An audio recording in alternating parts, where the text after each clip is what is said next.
বিসমিল্লাহির রহমানির রহিম। প্রিয় বাংলাদেশ, প্রিয় দেশবাসী, ভাই ও বোনেরা, আজকের এই অনুষ্ঠানের সম্মানিত সভাপতি জনাব মির্জা ফখরুল ইসলাম আলমগীর, মঞ্চে উপস্থিত নেতৃবৃন্দ, সামনে উপস্থিত আমার প্রিয় সহকর্মীবৃন্দ, আসসালামু আলাইকুম। বাংলাদেশের বীর ছাত্র জনতা, নারী, শিশু, কৃষক, শ্রমিক, সকল শ্রেণী পেশার মানুষ, সর্বস্তরের জনগণ বিশ্বকে দেখিয়ে দিয়েছে বাংলাদেশের জনগণ বন্দুকের সামনে বুক পেতে দিতে রাজি, তবুও তারা স্বৈর শাসনকে মেনে নিতে রাজি নয়।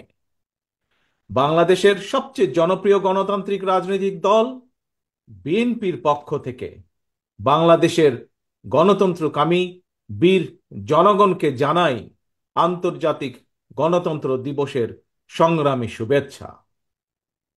প্রিয় ভাই বোনেরা, গণতন্ত্র প্রতিষ্ঠার সংগ্রামে শহীদ মৃত্যুবরণ করেছেন যারা, আহত হয়েছেন যারা, হাত পা চোখ হারিয়ে চিরতরে পঙ্গুত্ব বরণ করেছেন, দেশের গণতান্ত্রিকামী জনগণ আজীবন তাদের এই আত্মত্যাগ এবং অবদান শ্রদ্ধার সঙ্গে স্মরণ করবেন।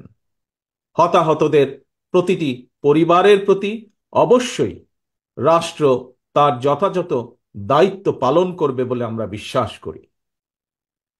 লাখো শহীদের বিনিময়ে অর্জিত স্বাধীন গণতান্ত্রিক বাংলাদেশের রাষ্ট্র, রাজনীতি, শাসন প্রশাসন হওয়ার কথা ছিল government of the people, by the people, for the people. অথচ গত 15 বছর বাংলাদেশে মাফিয়া শাসন চালু করা হয়েছিল। দেশে বিদেশে পলাতক স্বৈরাচার বিনা ভোটের সেই সরকারের পরিচয় হয়ে উঠেছিল government of the mafia, by the mafia, for the mafia. প্রিয় দেশবাসী, এই মাফিয়া চক্র দেশকে সর্বক্ষেত্রে ভঙ্গুর করে দিয়েছিল। দেশকে সম্পূর্ণ আমদানি নির্ভর, ঋণ নির্ভর এবং পরনির্ভরশীল রাষ্ট্রে পরিণত করেছিল। মাফিয়া চক্র দেশের ব্যাংকগুলোকে পর্যন্ত দেউলিয়া করে দিয়েছিল। গত 1.5 দশকে দেশ থেকে প্রায় 17 লক্ষ কোটি টাকারও বেশি পাচার হয়ে করে দিয়েছে এরা। 5ই আগস্টের পতিত স্বৈরাচারের বেপরোয়া দুর্নীতি আর লুটপাটের কারণে বাংলাদেশের বৈদেশিক ঋণ বর্তমানে $100 বিলিয়ন বেশি ছাড়িয়েছে। বাংলাদেশে আজ যে শিশুটি জন্ম নিয়েছে কোনো কারণ ছাড়াই, সেই নিষ্পাপ শিশুটিরও মাথাপিছু ঋণ কমপক্ষে 1.5 লক্ষ টাকা।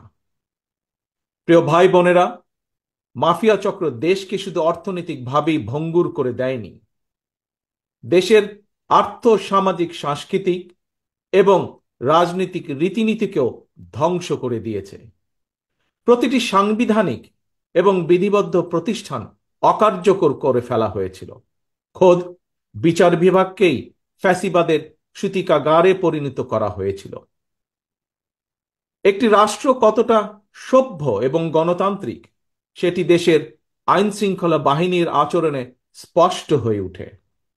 কিন্তু মাফিয়া চক্র দলীয় স্বার্থে ব্যবহার করতে গিয়ে দেশের আইন শৃঙ্খলা বাহিনীকেও সম্পূর্ণ বিপর্যস্ত করে দিয়েছে।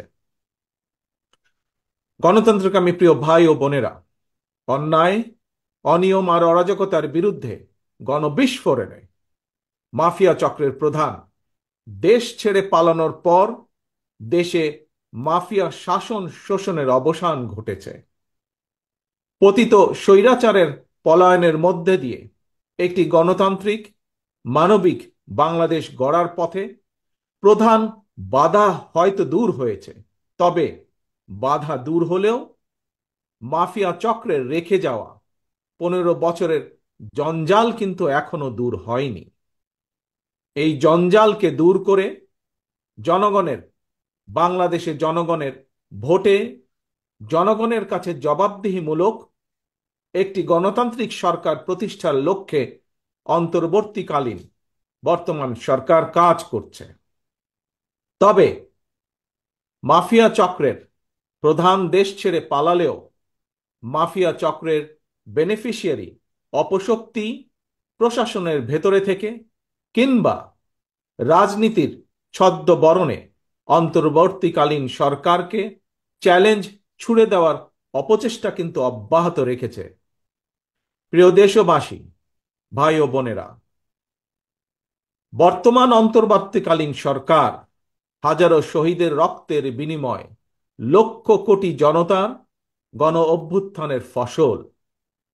এই সরকারের কোনো কোনো কার্যক্রম সকলের কাছে হয়তো সাফল্য হিসাবে বিবেচিত নাও হতে পারে, কিন্তু এটি আমাদের প্রত্যেককে মনে রাখতে হবে, এই সরকারের ব্যর্থতা আমাদের সকলের ব্যর্থতা, বাংলাদেশের পক্ষের গণতান্ত্রিকামী জনগণের ব্যর্থতা। সুতরাং এই অন্তর্বর্তীকালীন সরকারকে কোনোভাবেই ব্যর্থ হতে দেওয়া যাবে না।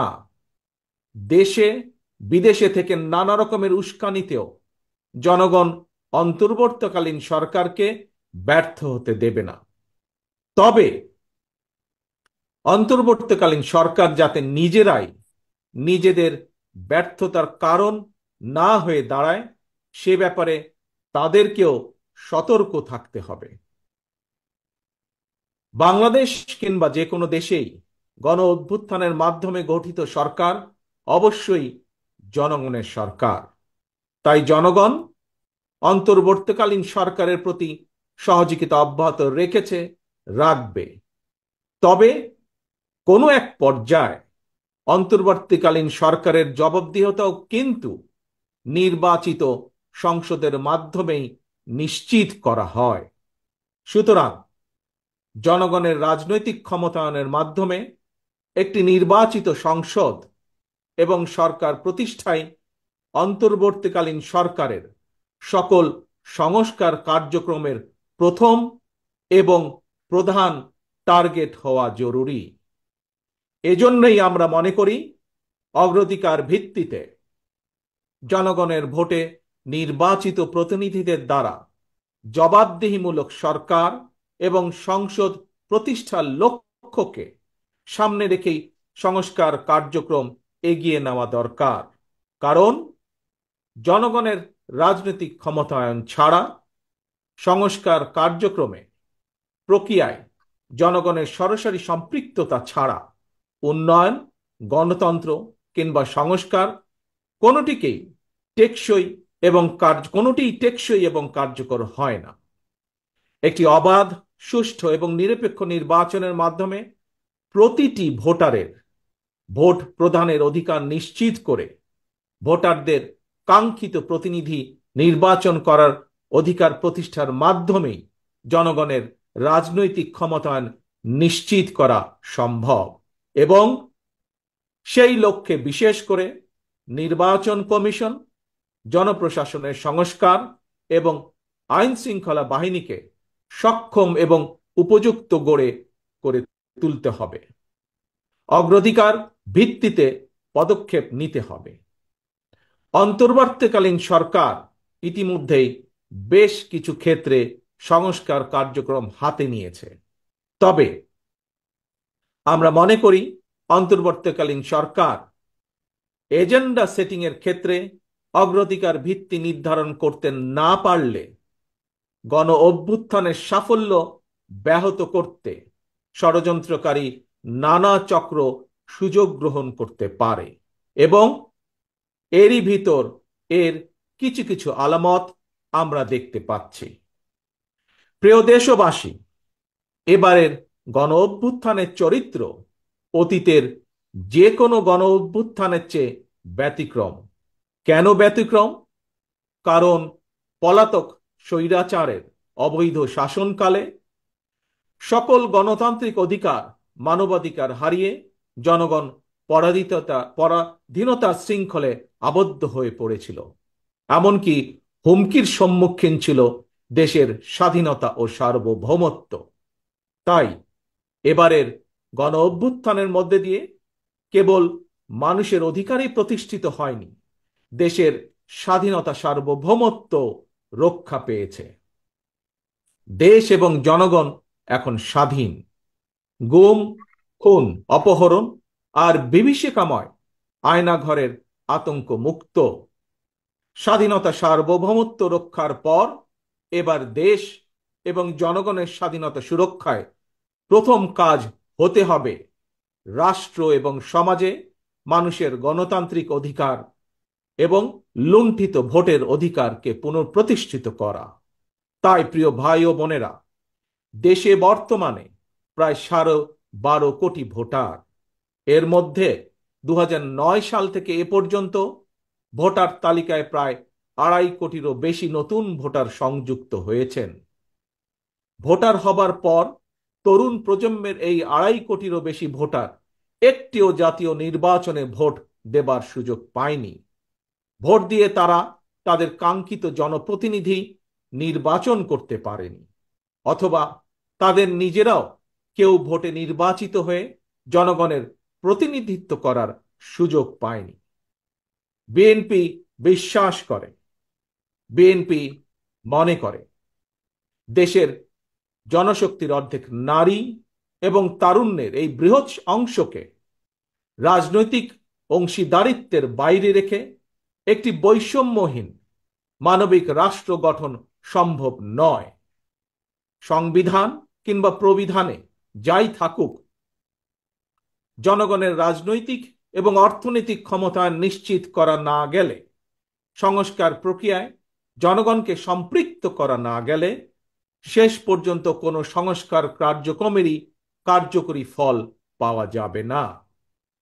প্রিয় দেশবাসী, ভাই ও বোনেরা, রাষ্ট্র, রাজনীতি এবং রাজনৈতিক দল হিসেবে বিএনপি দলীয় রাজনৈতিক কার্যক্রম সংস্কারের লক্ষ্যে প্রথমে 2022, পরবর্তীতে 2023 সালে বাংলাদেশের পক্ষের গণতান্ত্রিক রাজনৈতিক দলগুলোর প্রতিনিধিদের উপস্থিতিতে 31 দফা কর্মসূচি ঘোষণা করেছিল।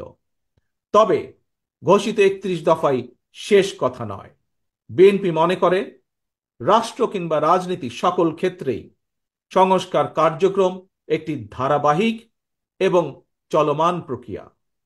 সুতরাং রাষ্ট্র এবং রাজনীতি সংস্কারে বিএনপি ঘোষিত 31 দফা সংস্কার কর্মসূচির আরো প্রয়োজনীয় পরিবর্তন পরিমার্জনকেও বিএনপি স্বাগত জানায়। এমনকি কেউ যদি মনে করেন একটি উন্নত এবং নিরাপদ বাংলাদেশের জন্য আরো নতুন রাজনৈতিক দলের প্রয়োজন রয়েছে, তাতেও দোষের কিছু নেই। কারণ শেষ পর্যন্ত জনগণই চূড়ান্ত সিদ্ধান্ত নেবে। জনগণ কাকে সমর্থন জানাবে কিংবা কাকে সমর্থন দেবে না, এটি তাদেরই চূড়ান্ত বিষয়। এ কারণেই বিএনপি বরাবর জনগণের ভোটের অধিকারের উপর জোর দিয়েছে। বিএনপি মনে করে একমাত্র অবাধ, সুষ্ঠু নির্বাচনের মাধ্যমেই রাষ্ট্র, রাজনীতি এবং রাজনৈতিক বন্দোবস্তের সঙ্গে জনগণের প্রত্যক্ষ অংশদারিত্ব তৈরি হয়। গণতান্ত্রিক আমি প্রিয় ভাই ও বোনেরা, গণ অভ্যুত্থান কিংবা সংস্কার কার্যক্রম নিয়ে রাজনীতির মাঠে নানা রকম কথা হচ্ছে। গণতান্ত্রিক রাজনীতিতে এটি একটি স্বাভাবিক এবং গ্রহণযোগ্য রীতি। প্রত্যেকেই তাদের নিজ নিজ দৃষ্টিভঙ্গি প্রকাশ করবেন, এটিই স্বাভাবিক। এই নিয়ে বিচলিত হওয়ার কোনোই কিছু নেই। একজন রাজনৈতিক কর্মী হিসাবে আমি বিশ্বাস করি ফৌজদারি অপরাধের বিচার যেমন বিচারিক আদালতে হয়, ঠিক তেমনি রাজনৈতিক কর্মকাণ্ড কিংবা রাজনৈতিক আচরণের বিচার হয় জনগণের আদালতে। আমি আগেও বলেছি, আজ আবারও আপনাদের সামনে বলতে চাই, ক্ষমতার পরিবর্তন মানে শুধু রাষ্ট্র ক্ষমতার হাত বদল নয়। ক্ষমতার পরিবর্তন মানে রাষ্ট্র এবং রাজনীতির গুণগত পরিবর্তন। তাই প্রতিটি রাজনৈতিক নেতাকর্মীর মনে রাখা প্রয়োজন, রাজনীতির গুণ পরিবর্তনের জন্য রাজনৈতিক দলের নেতাকর্মীদের আচার আচরণেও গুণগত পরিবর্তন জরুরি। সুতরাং আমার আহ্বান, কোনো প্রলোভন কিংবা উস্কানিতে বিভ্রান্ত না হয়ে জ্ঞানভিত্তিক রাষ্ট্র এবং সমাজের নেতৃত্ব দানের জন্য নিজেদেরকে প্রস্তুত করুন। গণতান্ত্রিক আমি প্রিয় ভাই ও বোনেরা, হাজারো শহীদের রত্ন স্নাত এই রাজপথে আজ আপনাদের এই স্বতঃস্ফূর্ত উপস্থিতির অর্থ জনগণের কাঙ্ক্ষিত বৈষম্যহীন বাংলাদেশ গড়ার এই যাত্রা পথে বাংলাদেশের পক্ষের শক্তিকে আরো কিছু পথ পাড়ি দিতে হবে। তবে সেই পথ অবশ্যই নয় সন্ত্রাস, সংঘর্ষ, প্রতিশোধ কিংবা প্রতিহিংসার, বরং সেই পথ হবে ধৈর্য, সহনশীলতা এবং সমঝোতা। প্রিয় ভাই বোনেরা, সবশেষে বলতে চাই, সংস্কার কার্যক্রমের পথ ধরে নির্বাচনী রোড ম্যাপে উঠবে আমাদের প্রিয় বাংলাদেশ। সুতরাং আসুন আমরা সবাই কাজের মাধ্যমে জনগণের বিশ্বাস, জনগণের ভালোবাসা অর্জন করি, জনগণকে সঙ্গে রাখি, জনগণের সঙ্গে থাকি। আল্লাহ হাফেজ। বাংলাদেশ জিন্দাবাদ।